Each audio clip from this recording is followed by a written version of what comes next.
A continuación, el siguiente ponente es el doctor Federico Pulido, que es médico adjunto de la unidad VIH del Hospital 12 de Octubre desde 1993.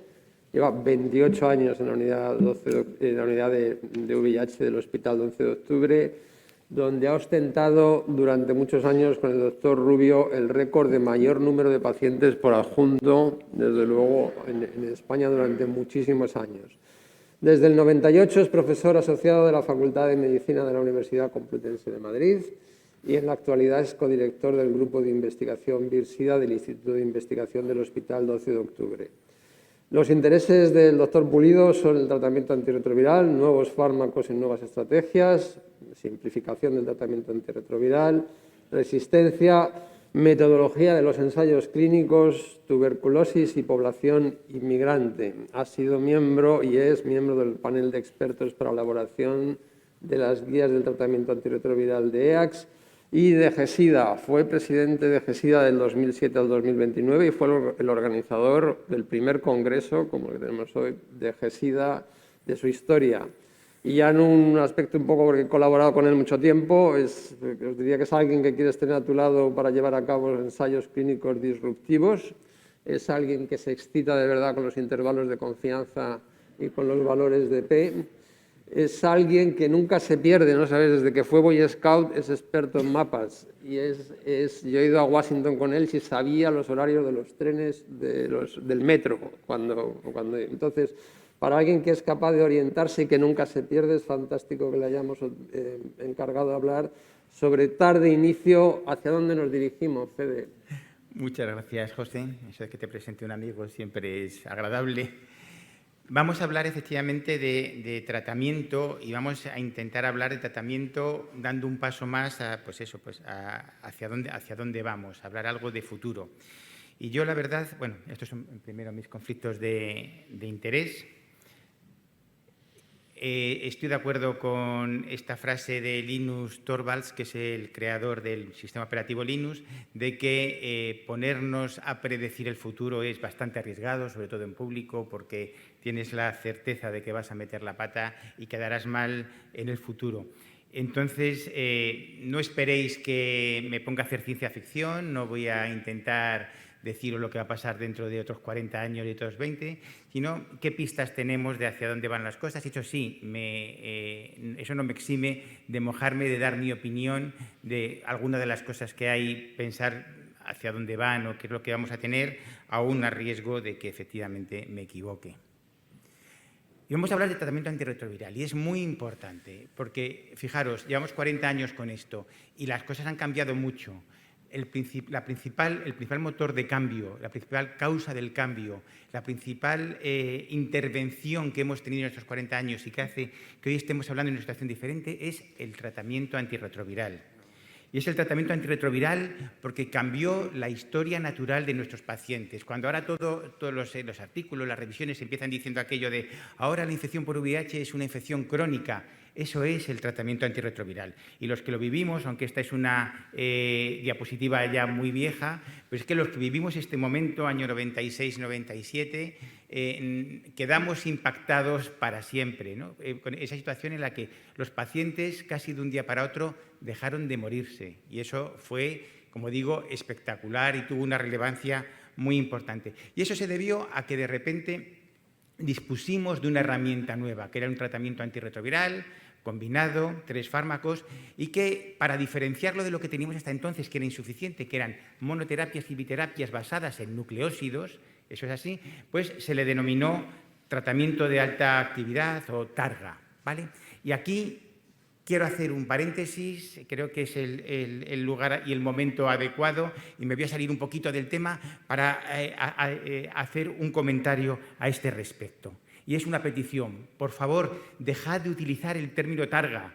El término targa es historia de la medicina, ¿vale? Al que lo utilice le pasarán directamente a la tarjeta dorada de viejuno, porque es que es un término que no tiene nada que ver con el tratamiento actual. Targa era ZT3TC Indinavir. ¿Qué tiene que ver eso con el tratamiento de ahora? Hace muchos años que las guías de GESIDA no usan ese término, dicen TAR, tratamiento antirretroviral, ART en inglés. Algunos le añaden la C del combinado, CART, vale, pero TARGA, HART, nunca más, salvo que estemos hablando de la historia. Seguimos. Aparte del cambio en esta historia natural, del cambio en los pacientes, el tratamiento antirretroviral ha tenido un impacto intensísimo en la evolución de la epidemia, de la pandemia a nivel global, ¿no?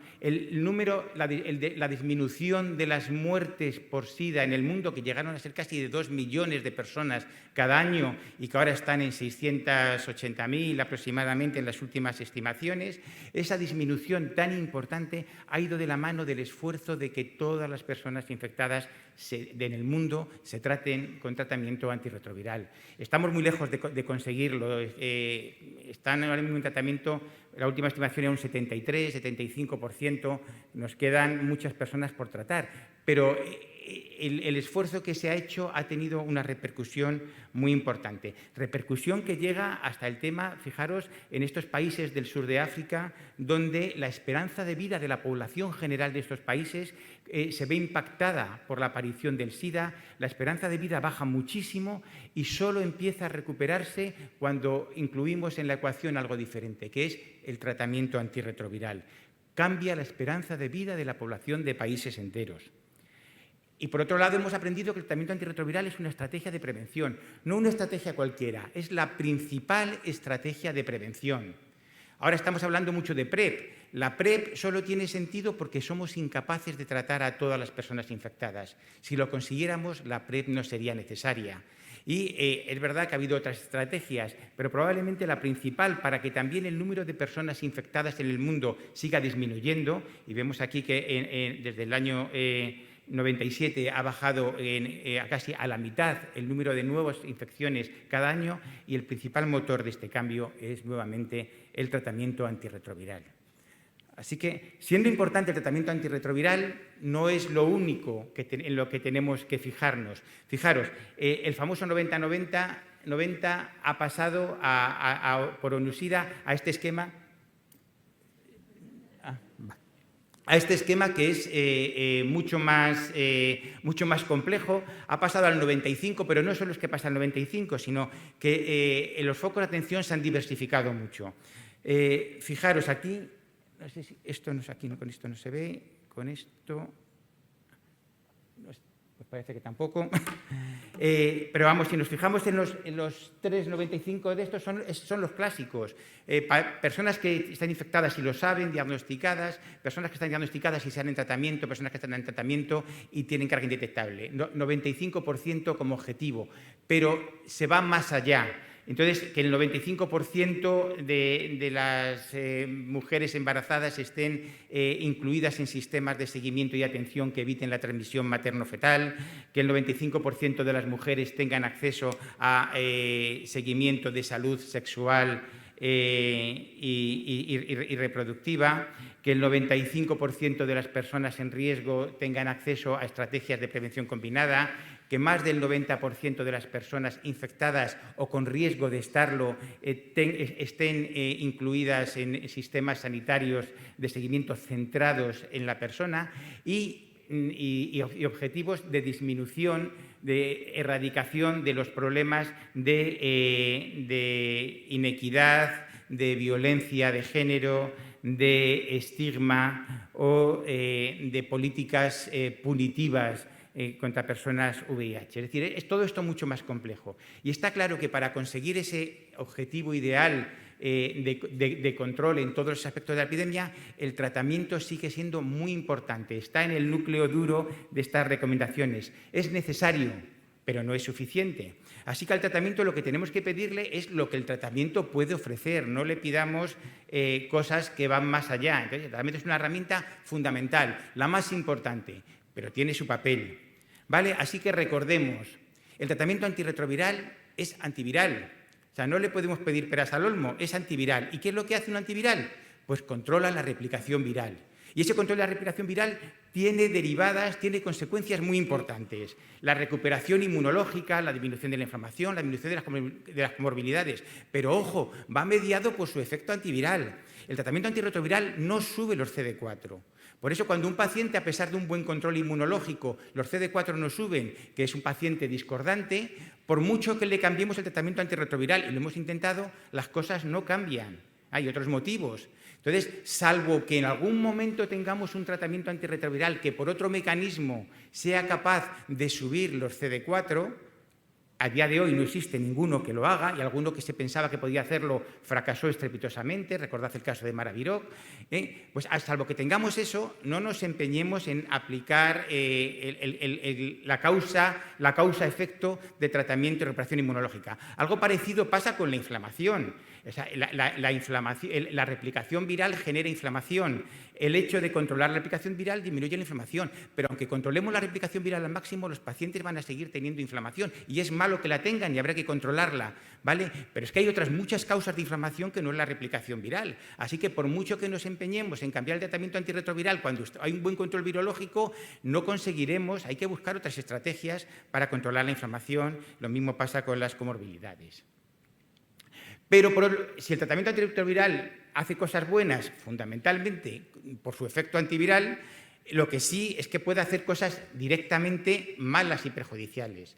Recordemos, ningún antirretroviral, ninguno, por mucho que nos lo vendan, es inocuo, ¿vale? Y entonces hay que tener en cuenta y hay que intentar estar alerta a los problemas que puede tener para ir mejorando en aspectos de tolerancia y seguridad. Y esto nos obliga a estar pendientes de individualizar el tratamiento con las opciones que tenemos para evitar estos problemas que sí que pueden ser importantes. Y por otro lado, el otro aspecto es que a día de hoy el tratamiento antirretroviral es para siempre, es de por vida. Entonces hay que tener en cuenta que un tratamiento de por vida y que además exige una adherencia al tratamiento importante y correcta y mantenida, pues que tenemos que facilitar la vida lo más posible a los pacientes. Los aspectos de simplicidad y de conveniencia son fundamentales en una estrategia de este tipo y, nuevamente, el ser capaces de, a pesar de que haya recomendaciones genéricas, ser capaces de identificar las necesidades de un paciente concreto para individualizar el tratamiento. Así que al tratamiento antirretroviral fundamentalmente le podemos pedir tres cosas: que controle bien la replicación viral al máximo posible, que sea seguro y tolerable y que sea conveniente y simple para los pacientes. Eso es lo que le podemos pedir. ¿Cómo estamos? Pues la verdad es que estamos francamente bien, ¿no? Estas son las guías fundamentales, GESIDA, las americanas, las europeas, y si os fijáis, ahora mismo en verde un poco más oscuro, todas están de acuerdo que el tratamiento a día de hoy se hace o con Bictegravir FCZ-TAF o con dolutegravir, ya sea con 2 nucleósidos o solo con 3-TC. Y en eso está todo el mundo de acuerdo. Luego hay algunas que añaden alguna alternativa más, pero prácticamente si nos quedamos con eso tenemos opciones muy buenas, ¿vale? ¿Y por qué son muy buenas? Porque lo han ido demostrando dentro de estas situaciones. Fijaros, hay unas altas tasas de eficacia que difícilmente van a ser superables. Esto se va apagando continuamente. Que difícilmente van a ser superables y, por lo tanto, vamos a tener... cuando pensamos en por dónde vamos, quizá no sea el aspecto fundamental, porque difícilmente con los fármacos diferentes vamos a conseguir algo distinto en este aspecto. Aquí traigo una diapositiva prestada elaborada por el doctor Juan Berenguer, en el que están los principales ensayos de los últimos años. El objetivo nunca es comparar entre ensayos, metodológicamente es algo que hay que evitar, pero sí nos da idea de en qué nos movemos. Nos estamos moviendo con tratamientos que por lo general dejan el virus indetectable en alrededor del 90, incluso más del 90% de los pacientes. Bueno, ¿podemos mejorar ahí un poquito? Pues la verdad es que poco, porque cuando miramos esos que se han quedado fuera, que no tienen carga indetectable, por snapshot, o sea, es decir, que en el que incluyes como fracasos otras pérdidas de seguimiento, pues vemos que los fracasos virológicos son mínimos, ¿no? Con las pautas, fijaros aquí a la derecha, Bictegravir, dolutegravir, en distintos ensayos, fracasos virológicos casi no hay. O sea, los pacientes que fracasan no es por fracaso virológico habitualmente. Entonces, ¿podemos mejorar la seguridad? ¿Los que fracasan es por problemas de seguridad? Pues fijaros, en los tratamientos actuales, las descontinuaciones por efectos adversos también son prácticamente inexistentes. Es decir, que esa pequeña proporción fundamentalmente es a expensas de pacientes que se pierden y eso es muy difícil de mejorar.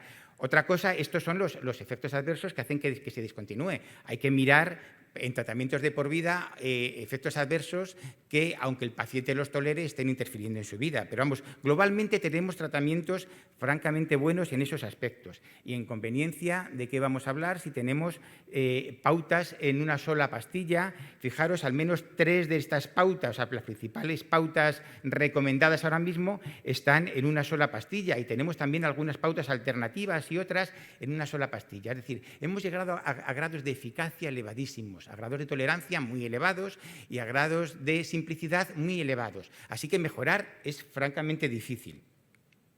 ¿Qué es lo que nos puede hacer que la situación cambie? ¿Puede haber algo que haga un cataclismo, ahí como que se extingan los dinosaurios y que estos tratamientos desaparezcan de repente?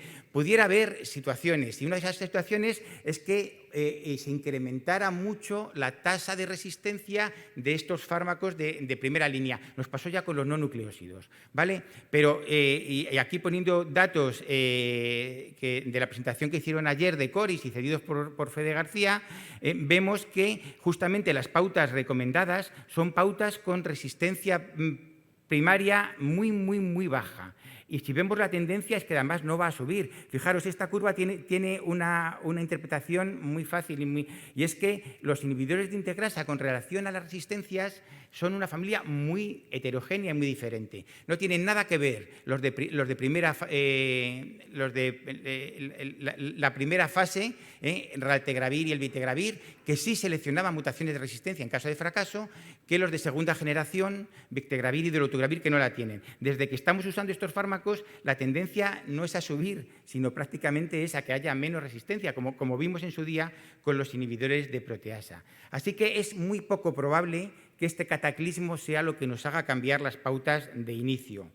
Otro posible problema que nos podía hacer cambiar es que nos encontremos efectos adversos no esperados. Y es que a veces nos hemos encontrado con cosas que los ensayos clínicos no nos dijeron y que la vida real nos enseñó. Y todos nos acordamos del tema de la lipoatrofia, ¿vale?, que fue dramático y los ensayos clínicos no nos avisaron. Y eso sí que hizo que algunos fármacos hayan quedado en el olvido y dejamos de utilizarlos para siempre, ¿vale? Con estos fármacos, que como digo son muy bien tolerados, pero sin embargo vamos encontrando problemas. Acordaros el tema del sistema nervioso central, insomnio o el problema de la obesidad. A día de hoy estos problemas no parecen tener la importancia suficiente como para preferir otro de los tratamientos que tengamos sobre ellos. Siguen siendo preferentes, pero es verdad que tenemos que estar atentos porque si surgen otros problemas o estos problemas acabamos viendo que el tema de la obesidad tiene unas implicaciones a largo plazo que a día de hoy no se ven claras, pero que la tuvieran, pues a lo mejor eso sí nos iría obligando a buscar otras alternativas con otros fármacos diferentes. Con esto, la situación tan buena que tenemos, ¿hay margen de mejora? Pues bueno, siempre hay poblaciones en las que las cosas no van tan bien o no son tan idílicas como lo que he venido contando. Son esas poblaciones especiales. Y dentro de esas poblaciones especiales tenemos a los pacientes en fase avanzada. Cuando miramos lo mismo, ¿qué pasa con la carga viral indetectable en esos subgrupos de pacientes que a veces están poco representados en los ensayos? Vemos que ya no estamos en esa línea del 90%. Estamos entre un 70 y un 80%. Los tratamientos ya no son tan efectivos. Pero lo que sí que es cierto es que eso ocurre a pesar de cuando hemos intentado añadir otro antirretroviral. Es decir, el problema en esos pacientes no es la potencia antirretroviral. Aunque le añadas otro antiviral, no mejoras esas tasas. ¿A qué se deben esas tasas? Pues fundamentalmente a que el propio sistema inmunológico es necesario para controlar parte de la replicación viral. Y si el sistema inmunológico no funciona, por mucho antiviral efectivo que des, siempre las cosas funcionarán peor. Así que no es esperable, y yo no creo que realmente buscando cambios de tratamiento vayamos, siempre que el tratamiento sea plenamente eficaz, o sea, que deja el virus indetectable lo máximo posible. Me estoy boicoteando definitivamente, ¿no? Plenamente eficaz, es muy improbable que solo tratamientos, cambios en el tratamiento antirretroviral vayan a cambiar esta situación. ¿Tenemos alguna expectativa de información nueva en los próximos tiempos? Fijaros, la NIT, esta red europea de ensayos, está haciendo un ensayo que se llama LAPTOP, que está en pacientes en fase avanzada, SIDA, CD4 menos de 100 o menos de 200 si tienen bacteriemia graves o infecciones oportunistas, comparando empezar con TAF-FTC Bictegravir con TAF-FTC Darunavir Cobicistat. Sabéis que mucha gente ha pensado que los inhibidores de proteasa tenían alguna ventaja en este escenario, que la verdad es que no parece que sea así. ¿Qué espero yo de este estudio? Y aquí me puedo mojar y me puedo equivocar, pero con eso que os he dicho antes, que el tratamiento antirretroviral realmente no cambia mucho las cosas, espero que primero las tasas de eficacia de ambos tratamientos sean más bajas de las que hemos visto en otros ensayos y probablemente no haya diferencias, porque aunque sí es cierto que en otros ensayos Bictegravir parece, como dolutegravir, que tienden a tener tasas de control virológico algo mayores que darunavir. Sin embargo, en escenarios en los que la eficacia virológica disminuye, las tasas de eficacia son menores, es más difícil demostrar diferencias. Así que mi predicción para este estudio, y ya veremos si estoy equivocado, es que la eficacia va a ser menor con ambas pautas y probablemente no encontremos diferencias a favor de ninguno. Otro problema son las mujeres en edad fértil o en embarazo, ¿no? Y cuando miramos los antirretrovirales vemos que muchos de los que están recomendados hoy en día están puestos en cuarentena porque no hay experiencia y tardamos tiempo en tener experiencia y en decir que son seguros. De hecho, con dolutegravir salió esta alerta que hemos tardado 4 años en tener experiencia suficiente para decir que esta alerta no era cierta y que el riesgo realmente no es mayor el del trastorno del tubo neural. Pero ante esas alertas y ante esos riesgos, aquí vamos muy despacio. Así que es muy improbable que ningún tratamiento nuevo nos resuelva este problema, porque cualquier tratamiento nuevo que entre se va a poner en cuarentena durante años y probablemente pasará mucho tiempo antes de que podamos decir que es seguro en este escenario.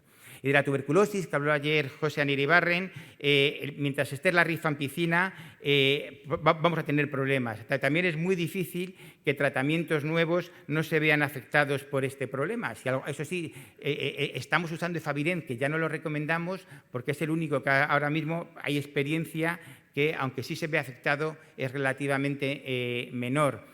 Es posible que alguno de los fármacos nuevos no tenga impacto de interacción, pero es improbable. Yo creo que por aquí tampoco las cosas espero que cambien mucho en los próximos años.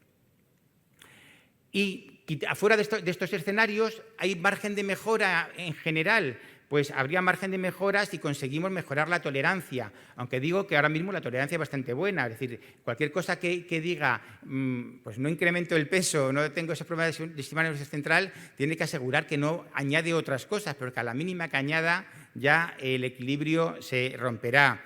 En cuanto al coste, es muy difícil que fármacos nuevos aporten ventajas de coste y sean más baratos, así que al final probablemente el escenario donde todavía tenemos margen, a pesar de la buena situación de regímenes en pastilla única, es el tema de la conveniencia. Porque, hombre, si algún tratamiento apoyara en esas estrategias de curación que nos han comentado antes, pues sería estupendo, pero bueno, también eso está por ver. Así que si nos miramos a los nuevos fármacos, las nuevas familias, probablemente todo va dirigido, estas novedades, hasta estas nuevas formulaciones, hasta este aspecto de la conveniencia, que es la principal vía de mejora de lo que tenemos ahora mismo.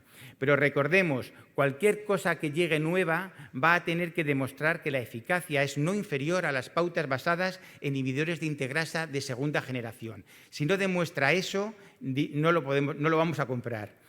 Tiene que demostrar que no presenta nuevos problemas de seguridad y eso lleva tiempo porque a veces los ensayos no lo detectan, efectos que pueden aparecer a un plazo algo más largo, con lo cual eso va a retrasar probablemente la introducción masiva de cualquier estrategia nueva que aparezca.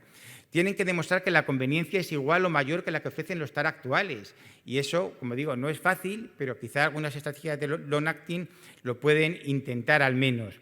y tendrían que no incrementar los costes para que se puedan implementar de forma generalizada, sino seguirán siendo estrategias para poblaciones muy reducidas. Y esto es lo que tenemos, así que nos viene, nuevos fármacos, nuevas familias. Está ya prácticamente aquí, cabotegravir y rilpivirina intramuscular, lo conocemos bien. Es cierto que probablemente no es una estrategia para hablar en un cambio de paradigma de pacientes naïf. ¿Por qué? Porque de los ensayos que se han hecho, solo uno, FLAIR, se ha hecho en pacientes naïf, pero lleva trampa en este aspecto, porque realmente lo que se hace es dar tratamiento oral durante prácticamente 6 meses a los pacientes naïf y cuando están queden detectables se les pone el tratamiento intramuscular. Luego, no es una estrategia de pacientes naïf, es una estrategia de inducción-mantenimiento que no es exactamente lo mismo. En cualquier caso, el estudio FLAIR, que es el que trata a los pacientes más rápidamente, se ha hecho con 4 semanas. Los estudios, el ATLAS 2M, que es el de cada 8 semanas las inyecciones, que es lo que vamos a utilizar, es un estudio claramente de switch, de cambio de pacientes ya controlados. Así que probablemente estamos hablando de otro escenario muy importante, pero es otro escenario diferente al de NICE, del que estamos ahora centrándonos. Y en cualquier caso, recordar que cuando hablamos de fármacos nuevos y nuevas estrategias, estamos hablando de un campo de minas, ¿no? En el campo de minas tú puedes ir andando tan tranquilo y de repente pisas la mina, estalla y todo desaparece. Pues aquí, con esto pasa lo mismo y entonces tenemos aquí este ejemplo, MK8507, un nuevo no nucleósido. Este es el título de un artículo que está publicado en octubre de este año y está online previo a su impresión. Y nos habla de un fármaco que ya nos vienen contando en los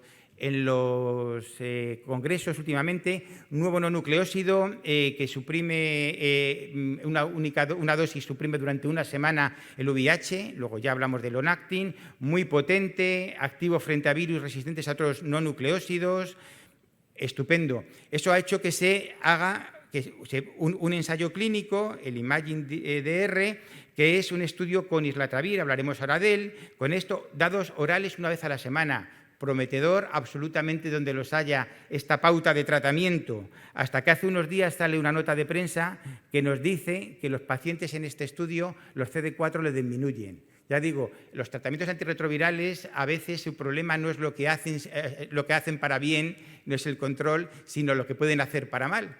No se sabe por qué disminuyen los CD4 realmente, pero hemos tenido ya algunas experiencias previas con este problema y esto ha dado suficiente miedo como para que el ensayo se haya parado y que la compañía haya parado el desarrollo de esta molécula. ¿Vale? Nota de prensa del 27 de noviembre. Así que una promesa, al menos ahora mismo, si no puesta en cuarentena, sino definitivamente dada por perdida. Se estaba dando con islatravir, se asume, porque había una relación de esa bajada, según una nota de prensa, de esa bajada de CD4 con las dosis del MK, y se asume que es el MK, pero también islatravir, que está en desarrollo en otros muchos estudios, ahora mismo tiene los focos puestos, se le está mirando con lupa qué pasa con los CD4. En algún estudio de islatravir, en voluntarios sanos, los CD4 parece que disminuyen, poquito, de forma irrelevante, pero será islatravir. Lo que nos obliga ahora es a que cualquier cosa que hagamos con islatravir se tiene que mirar con lupa. La ventaja de islatravir es que hay mucha investigación en marcha. Recordad que islatravir es un análogo nucleósido, pero que tiene un mecanismo diferente. Es un mecanismo, o sea, lo que hace es inhibe la traslocación, la cadena de DNA que se va generando, es como que se atasca y ya no puede seguir. ¿Vale? Y los nucleósidos generalmente impiden que se una al siguiente nucleósido y eso para. Es porque no tienen este grupo hidroxilo en posición 3'. Con islatravir, este nucleósido sí puede llegar a unirse porque lo tiene. La cuestión es este grupo etinil, que es el que bloquea la traslocación. Pero aquí esto sí permite que se una, pero cuando se une, una vez que está bloqueada la traslocación, lo que hace es que ya absolutamente estropea todo el sistema, ya no se puede unir nada más. Yo pongo el ejemplo, es como si en una cadena de la bicicleta, primero se atasca, intentas arreglarla y ya se sale la cadena. ya lo has fastidiado. Pues esto es lo que hace este nucleósido. Y eso pues, nos da idea de que probablemente las resistencias a él van a ser difíciles. Eso luego la clínica nos lo tendrá que confirmar. ¿Vale? Es efectivo a dosis muy bajitas. Recordad que los nucleósidos estamos dando 200, 300 miligramos al día, pues este es activo a dosis de hasta 0,5 miligramos cuando se da al día. Alta variedad de resistencias, no tiene interacciones relevantes a través del citocromo ni con los transportadores renales, una media intracelular muy alta que nos permitirá pautas se están ensayando, administradas una vez al día o semanalmente oral o mensualmente, como se hace en prevención, o quizá anualmente mediante implantes. Estos implantes, fijaros, es más o menos como del tamaño de una cerilla, ¿no? Y con controles virológicos importantes. La cuestión cuando tienes un fármaco así es que tienes que buscarle pareja o otros dos fármacos. A estos desarrollos nos ha ayudado mucho el conocimiento que tenemos y que se ha plasmado en las últimas guías del DHHS, que nos dicen que son suficientes dos fármacos cuando uno de ellos tiene una alta barrera a las resistencias. Hoy por hoy, alta barrera a la resistencia, solo tenemos 3 fármacos, un inhibidor de proteasa potenciado, darunavir, dolutegravir o bictegravir. Como bictegravir va en terapia triple por definición, por defecto, para las terapias doble nos queda o dolutegravir o darunavir. Si islatravir demostrara ser un fármaco de alta barrera a las resistencias, que lo tiene que demostrar, estas estrategias dobles probablemente, aunque se junte con otro fármaco de baja barrera a las resistencias, deberían funcionar. Entonces, ¿qué parejas de baile se le están buscando? Y bastaría con una en este caso, si es que funciona. La primera que se ha buscado es doravirina, no nucleósido, pero la doravirina se administra todos los días. Eso nos obliga a perder una de las grandes ventajas del islatravir, que es la larga duración, y darlo, eso sí, a dosis muy bajitas, 0,75 miligramos, todos los días. Islatravir, doravirina. Y hay un estudio en fase 2, que hay un seguimiento de hasta 3 años, que nos habla de seguridad, pero la verdad es que desde el punto de vista de eficacia, este ensayo nos da muy poquita información. Primero porque es un fase 2, son poquitos pacientes, ha sido de búsqueda de dosis, pero luego porque además no ha empezado como biterapia en pacientes naive, sino que ha sido de inducción-mantenimiento también. 6 meses una triple terapia, islatravir, doravirina, 3TC, para luego pasar a una biterapia. La buena noticia es que hay ensayos en fase 3 ya en marcha avanzados que nos van a responder a estas cosas, nos van a dar la respuesta concreta. De hecho, hay 2 estudios, los Illuminate Switch, que son en Switch, como dice su nombre, y de estos sabemos ya también por nota de prensa. La verdad es que en este campo las notas de prensa son una fuente de información imprescindible porque van mucho más rápido que incluso que los congresos, y que ya nos ha dicho esa nota de prensa, que habrá luego que verlo con lupa, que el objetivo de no inferioridad se cumple. También se estará analizando ahora con lupa también qué pasa con los CD4 en ese estudio. Y luego hay otro estudio del K1 y datos, está en marcha, el Illuminate Naive, que este es fundamental en este escenario porque se compara con bictegravir, FCC, TAF, es decir, con una pauta de elección. Entonces, nos va a dar la respuesta. Si esto funciona, esta pauta pasará a ser de elección, como las otras. Ya veremos si tiene alguna ventaja añadida o no. Pero si no funciona en este ensayo, nunca pasará de alternativa. Hay que esperar a tener el resultado, pero lo vamos a tener en un tiempo relativamente corto. Ya hemos dicho que la pareja de baile del MK ha salido rana, así que nos olvidamos de ella, al menos de momento. Y la otra pareja de baile pues es el otro fármaco estrella de entre los nuevos, que es lenacapavir, que se puede dar oral, semanal, subcutáneo cada 6 meses. Entonces, nos da opciones diferentes. Y esto, claro, ya tenemos islatravir, desarrollado por Merck, tenemos lenacapavir, desarrollado por Gilead. Para que esta pareja funcione, pues tiene que haber un encuentro y enamoramiento. Y ese encuentro se formalizó oficialmente también en nota de prensa en marzo de este año, cuando Gilead y Merck anuncian que van a desarrollar juntos esta estrategia. Pero todas las parejas sufren crisis y esta pareja lo está ahora mismo. Y esto es del 23 de noviembre, de hace unos días, que otra nota de prensa nos dice que anuncian que se para temporalmente el reclutamiento en el estudio de fase 2 de lenacapavir y islatravir orales de administración semanal, hasta que no haya más datos de si islatravir tiene algún papel o no en esa bajada de CD4 que habíamos comentado antes. Así que todas estas cosas, esperemos, la verdad es que es una pauta en la que tenemos grandes esperanzas, porque probablemente es la pauta más innovadora y más importante, pero puede salir bien o puede no salir bien, y solo el tiempo nos lo va a decir. Vale, lenacapavir, inhibidor de la cápside. La verdad es que de la cápside estaba ahí en todas las gráficas que llevamos viendo del ciclo del virus desde hace 30 años o más, y nunca le hemos hecho caso. Siempre decía, bueno, el virus entra en la célula, la cápside desaparece. He visto en alguna presentación en este mismo congreso ese ciclo del virus en el que la cápside, una vez en el citoplasma, desaparece como por encanto, y hemos aprendido que no es así. La cápside llega intacta hasta el núcleo. De hecho, es fundamental para que el virus llegue al núcleo. Es dentro de la cápside donde se produce la transcripción inversa. La cápside importa para que sea capaz de pasar por poros al núcleo, y es una vez allí donde ya el DNA proviral que se ha formado, la cápside desaparece, se rompe, explota, y ese DNA queda en el lugar donde se puede integrar justamente ahí. La cápside es, por tanto, fundamental, y como digo, lo hemos ido aprendiendo con el tiempo. Y entonces, este inhibidor de la cápside impide el funcionamiento correcto, ensamblaje y desensamblaje de la cápside, y al final lo que hace es que, no se puedan producir viriones infectivos. ¿Qué tenemos en pacientes naïf? Porque claro, todo esto es muy interesante, todos estos fármacos nuevos en rescate, en pacientes resistentes. Son nuevas familias, nuevas dianas, nuevas estrategias que valen muy bien siempre para el multiresistente. Pero no hablamos ahora de eso, sino de paciente naïf. Y con lenacapavir hay un ensayo en pacientes naïf que es el Calibrate, es un estudio en fase 2.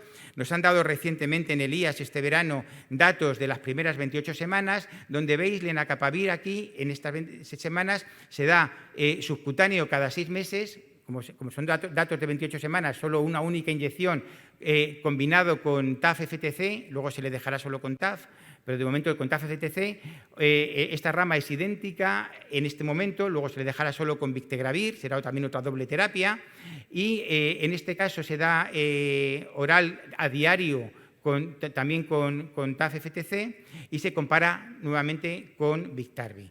Teniendo en cuenta que es un estudio fase 2, por lo tanto, tampoco, muy poquitos pacientes, con Biktarvy son 25, no nos dará la respuesta, pero nos pondrá en camino si aquí no hay nada que se tuerza, ¿no? Los datos de entrada parecen buenos, pero es un estudio que no tiene potencia ahora mismo para ver eficacia. Sí es verdad que hay solo 2 pacientes que fracasan virológicamente en una de las pautas de lenacapavir subcutáneo, una inyección 6 meses, ¿vale? Y uno de ellos hace resistencia. No podemos asegurar que eso signifique que la barrera a las resistencias no es alta, pero ya de momento nos pone en la duda, ¿no? Entonces, bueno, si va con islatravir y islatravir confirma que tiene una barrera alta, todavía esa pareja podría funcionar. Nuevos fármacos, inhibidores de la maduración. El gran problema de estos fármacos es que a lo que ha salido hasta ahora no funcionaba en muchos pacientes por los polimorfismos preexistentes, pero se han ido mejorando, y ahora hay un candidato, este GSK 254, que parece que funciona en la mayoría de los polimorfismos, y que entonces podría funcionar. Y se está valorando en fase 2 en pacientes naïf. Hay 2 ensayos, el Dynamic y el Dominó, que son de búsqueda de dosis, uno de ellos para utilizarlo junto en biterapia con dolutegravir, y se compara con dolutegravir 3TC, otro va con 2 nucleósidos. Y hay otro desarrollo de estos fármacos, el 937, que podría incluso darse como Lonactin semanal, ya sea intramuscular o subcutáneo, y que de momento está en fase de estudio en voluntarios sanos. De los anticuerpos neutralizantes no voy a perder tiempo porque ya se ha hablado mucho, y solamente mi conclusión. Difícilmente van a ser una pauta de elección en paciente naïf. Se dan intravenosos, van a ser muy caros. En estrategias orientadas a curación, a prevención, van a tener un papel. En tratamiento antirretroviral de rescate es posible que algo puedan hacer. Desde luego en pacientes naïf es muy difícil pensar que esto vaya a ser una estrategia de elección. Otros inhibidores de la entrada, ivaluzumab y fostensavir, no me detengo en ellos porque están diseñados para rescate y no se están planteando por sus características para pacientes naïf. y pensar que todo esto sigue habiendo muchas cosas y se oyen, pero que bueno, luego habrá que ver las que llegan a buen puerto, tenofovir nanoformulado long-acting dentro de fármacos ya conocidos, Tafen implante, aunque ayer nos contaron que podía tener algún problema de tolerancia, dolutegravir en implante, un inhibidor de integrasa de tercera generación, también anunciado en nota de prensa un acuerdo entre ViiV y Shionogi, la compañía japonesa, para desarrollar este fármaco, que tenía también, es un inhibidor de integrasa con un potencial también long-acting. También se están mejorando las tecnologías de liberación subcutánea para permitir administración de dosis mayores de fármaco y que algunos fármacos más puedan ser utilizados por esta vía, que los implantes sean biodegradables para evitar el problema de tener que retirarlos con cirugía. Es decir, hay muchas cosas por ahí que van, pero desde luego no esperemos que estén en un tiempo relativamente corto. Yo ya me habré jubilado cuando estén, eso seguro. Y luego hablamos del long-acting como la panacea. Es la panacea para nuestros pacientes. La conveniencia no la tenemos que marcar nosotros, la tienen que marcar los pacientes. Y eso implicará que tengamos que hablar con los pacientes mucho más de lo que hablamos hasta ahora. Y traigo aquí como ejemplo esta encuesta que hicieron a unos pacientes, ya se publicó hace ya 3 años, en la que a 263 personas con VIH, seguidas en un par de clínicas de unidades VIH, se les preguntó qué interés tendrían en que se les ofreciera fármacos con pastilla única, con 2 inyecciones intramusculares cada 2 meses o con un implante subcutáneo que se cambia cada 6 meses. Y un 66%, no todos, estaban interesados en la pastilla semanal, un 39% en las inyecciones intramusculares cada 2 meses y solo un 18% en los implantes subcutáneos que había que retirar. Es decir, que bueno, que todo esto está muy bien, pero luego a lo mejor el paciente prefiere la pastilla única en algunos casos. Habrá que valorarlo. Ya la última y para acabar, ¿hacia dónde nos dirigimos? Pues tenemos cosas muy buenas, pero que hay que intentar optimizarlas en función de su eficacia, de su toxicidad, de su resistencia y de su coste. Aunque es verdad que las estrategias, como digo, que tenemos son suficientemente buenas en todos estos aspectos. Que hay nuevos candidatos a pautas de primera línea, probablemente los mejores situados en línea de salida son islatravir, doravirina, que serán oral y diario, o sea que en conveniencia no aporta grandes cosas, pero lo fundamental es que se está comparando con una pauta de elección y vamos a tener la respuesta muy rápido de si es una pauta de elección o no lo va a ser. Y la lenacapavir oral semanal probablemente es algo que puede cambiar el escenario, pero bueno, que esperemos a los estudios, no vendamos la piel del oso antes de cazarlo. Las pautas de acción prolongada han venido para quedarse, son probablemente la principal vía de mejora, pero nuevamente habrá que ver ventajas e inconvenientes de cada una de esas pautas sin individualizar con los pacientes. Y no podemos perder de vista el objetivo de que el tratamiento es universal y para todo el mundo. Y no solamente aquí, sino en todos los lados. Con lo cual, para justificar la equidad, no se podrán poner tratamientos de primera línea que no sean accesibles a todas las personas infectadas por VIH. Y por otro lado, vemos muy difícil, pero no dejamos de soñar en la erradicación. Así que confiamos mucho en que los equipos que están en ello pues sigan aportando en este aspecto. Para finalizar, agradecer a algunas personas que me han dado información en estos temas: José Ramón Arribas, Juan Berenguer, Federico García, Rafael Delgado, Alessandra Calmi y Jules Levin, por todas estas notas de prensa que a través de NATAP es como uno se entera de que han salido. Gracias a vosotros por vuestra atención.